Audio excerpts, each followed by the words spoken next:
మరో పాక్ గూఢాచారిని పోలీసులు అరెస్ట్ చేశారు. పంజాబ్ మొహిలీలో యూట్యూబర్ జస్బీర్ సింగ్ ను పోలీసులు అరెస్ట్ చేశారు. పాక్ గూఢాచారి కేసులో ఇప్పటికే అరెస్ట్ అయిన యూట్యూబర్ జ్యోతి మల్హోత్రాతో జస్బీర్ సింగ్ కు సంబంధాలున్నట్లు తెలుస్తోంది. పాక్ గూఢాచర్యం నెట్వర్క్ లో అతడు భాగస్వామ్యం అయ్యాడని చెప్తున్నారు పోలీసులు. జస్బీర్ సింగ్ 3 సార్లు పాకిస్తాన్ కు వెళ్లి వచ్చాడని పోలీసులు తెలిపారు.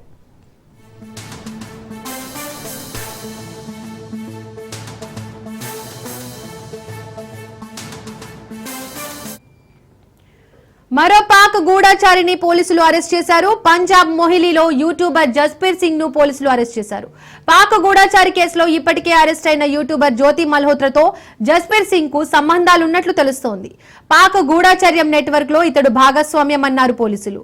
జస్బీర్ సింగ్ 3 సార్లు పాకిస్తాన్ కు వెళ్లి వచ్చాడని పోలీసులు తెలిపారు.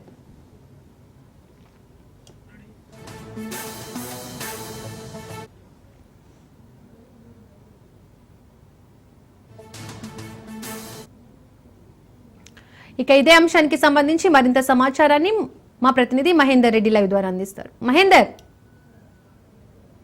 పాక్ గూఢాచార్యం కోసం పనిచేసినట్టు వారి సంఖ్య రోజుకి పెరుగుతుంది. ఇది ఒక సంచలనంగా మారుతున్న విషయం. భారతీయులు అయ్యుండి కూడా పాకిస్తాన్ అంటే పరాయి దేశం, పగతో రగిలిపోతున్నటువంటి దేశం, అలాంటి దేశానికి సాయం చేస్తున్నట్టు వారి సంఖ్య రోజుకి పెరుగుతుంది. ఇక ముఖ్యంగా ఈ హర్యానా, పంజాబ్, యూపీలో దాదాపు 16 మంది గూఢాచారులు ఇప్పటి వరకు పోలీసులు గుర్తించారు. దీంట్లో అరెస్ట్ అయిన వాళ్ళు విద్యార్థులు, యూట్యూబర్లు, వ్యాపారవేత్తలు, ఒక గార్డు, అలాగే ప్రభుత్వ ఉద్యోగులు కూడా ఉన్నారు. మరొక యూట్యూబర్ కూడా ప్రస్తుతం అరెస్ట్ అయ్యారు.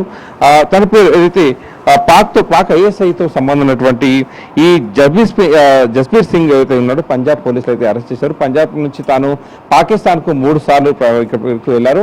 అక్కడ పాకిస్తాన్ తో ఐఎస్ఐ ఏజెంట్లతో పాటు అక్కడ రాజమర్యాదలు కూడా ఇతను పొందారు. ఇప్పటికే అరెస్ట్ అయినటువంటి జ్యోతి మల్హోత్రాతో ఈ జస్బీర్ సింగ్ కు సంబంధాలు ఉన్నాయట్టు, అలాగే ఈ పాకిస్తాన్ ఐఎస్ఐతో మాట్లాడినటువంటి సంభాషణను కూడా తాను డిలీట్ చేసే ప్రయత్నం చేసినట్టుగా తెలుస్తుంది. అలాగే ఈ ప్రస్తుతం అతన్ని పోలీసులు అదుపులోకి తీసుకున్నారు. తనకు సంబంధించినటువంటి సెల్ ఫోన్, ల్యాప్టాప్ ఇవన్నీ కూడా పోలీసులు తీసుకొని దాంట్లో విచారణ దాన్ని దర్యాప్తు చేస్తున్నారు. దాని విషయంగా మరి దాంట్లో కీలక సమాచారాన్ని తాను డిలీట్ చేసినట్టుగా తెలుస్తుంది.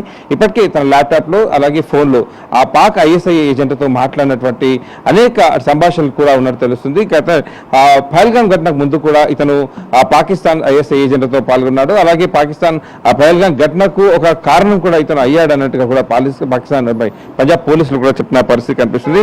అలాగే జస్బీర్ సింగ్ పాక్ నిఘా అధికారి షకీర్ అలియాస్ జాట్ తో సంబంధాలు ఉన్నాయండి. అలాగే పాక్ ఇంటర్ సర్వీసెస్ ఇంటెలిజెన్స్ కోసం అతను పనిచేసినట్టుగా కూడా తెలిసింది.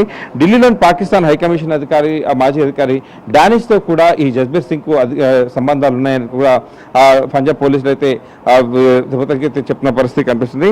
మరి జస్బీర్ సింగ్ పోలీసులు అదుపులోకి తీసుకున్నారు. ప్రస్తుతం అతని ఫోన్, ల్యాప్టాప్ అయితే స్వాధీనం చేసుకున్నారు.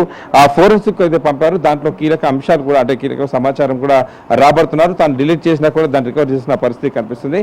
ఆ జస్బీర్ తోనే ఆగుతుందా, ఇంకా ఇంతమంది ఇంకా పాక్ గూఢాచర్యానికి పాల్పడరు అనేది మాత్రం తెలుస్తుంది. ఒక్కొక్కరిగా వెలుగు చూస్తూనే ఉన్నాయి. మరి ఇప్పటికీ 16 మంది పోలీసులు అధికారికంగా గుర్తించారంటే అర్థం చేసుకోవచ్చు పాకిస్తాన్ ఐఎస్ఐ ఏ రకంగా భారత్లోని విద్యార్థులను, యూట్యూబర్లను, ఉద్యోగులను టార్గెట్ చేస్తుందో, ఏ రకంగా వారిని ప్రేరేపిస్తుందో, ఏ రకంగా డబ్బులు ఎరవేస్తుందో, మరి ఏ కారణాలు మొత్తానికైతే ఇప్పటికీ 16 మంది అయితే అరెస్ట్ అయ్యారు. ప్రస్తుతం ఈ జస్బీర్ సింగ్ అనేటువంటి వ్యక్తిని కూడా అదుపులోకి తీసుకున్నారు.